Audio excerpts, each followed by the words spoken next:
హల్లెలూయా. Just starting అంతే. ఎప్పుడు పంచుకుంటుంటా, ఒక మంచు ప్రాంతములో ఒక ఎలుగుబంటిని పట్టుకోవడానికి వేటగాళ్ళు చేసేటువంటి వల ఎలాగుంటుందనంటే, దాన్ని ఎవ్వరు దానికి ఉన్న బలం వలన ఎవ్వరు దాన్ని పట్టుకోలేరు. దానివల్ల ఎవ్వరి మనుషులు కూడా దాని దగ్గర కూడా పోలేరు. అయితే దాన్ని పట్టుకోవాలి.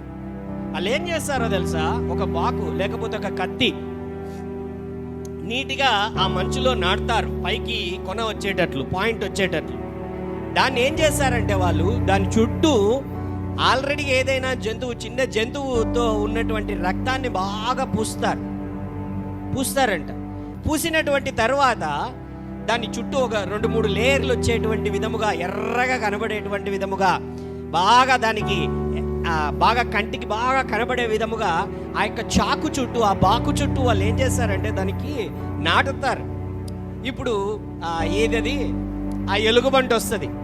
ఎలుగుబంటి వచ్చిన తర్వాత ఆ చాకుని, ఆ బాకుని, ఆ వెపన్ని అది ఏం చేస్తుందంటే ఆ రక్తాన్ని నాకడం మొదలు పెడుతుంది. నాకుతుంటే రక్తం వస్తున్నది, నాకుతుంటే రక్తం వస్తున్నది, నాకుతుంటే రక్తం వస్తున్నది. హల్లెలూయా. ఎంతసేపు అయినా సరే ఆ చాకుకున్నటువంటి రక్తము పోదు. హల్లెలూయా. ఆ తర్వాత కొంత సమయం, 1 గంట 2 గంటలు అయిన తర్వాత ఈ ఎలుగుబంటి అక్కడనే పడిపోయి కోమాలోకి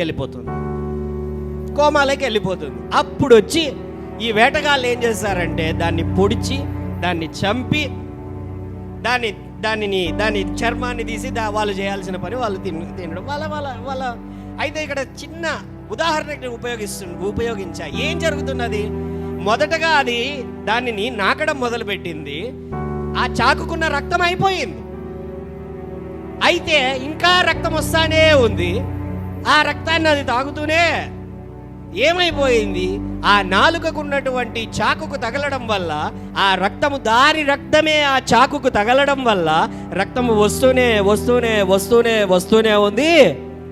ఇది తాగుతూనే ఉంది. ఆఖరికి సోసొచ్చి, కానీ నాలుకకు మాత్రము ఆ తెలివి ఉండదు, నాలుకకు ఆ స్పర్శ ఉండదు. ఎందుకంటే అది మంచులో శరీరానికి గాయాలు తగిలితే పెద్ద నొప్పి కలగబడదు, అవునా కాదా? బాగా గమనించండి. మంచులో ఉందనుకోండి, మనకు అనస్థీషియా ఇచ్చినట్టే, మనకు మత్తుమంది ఇచ్చినట్లే. మంచులో ఉంటే దానికి ఏమైపోయింది? ఆ నాలుక కూడా మందమైపోయి ఆ చలిలో అది నాకుతూ. హల్లెలూయా. అలాగే సాతాను కూడా మొదటిలో పాపం అనేటువంటి బిస్కెట్లు వేస్తాడు.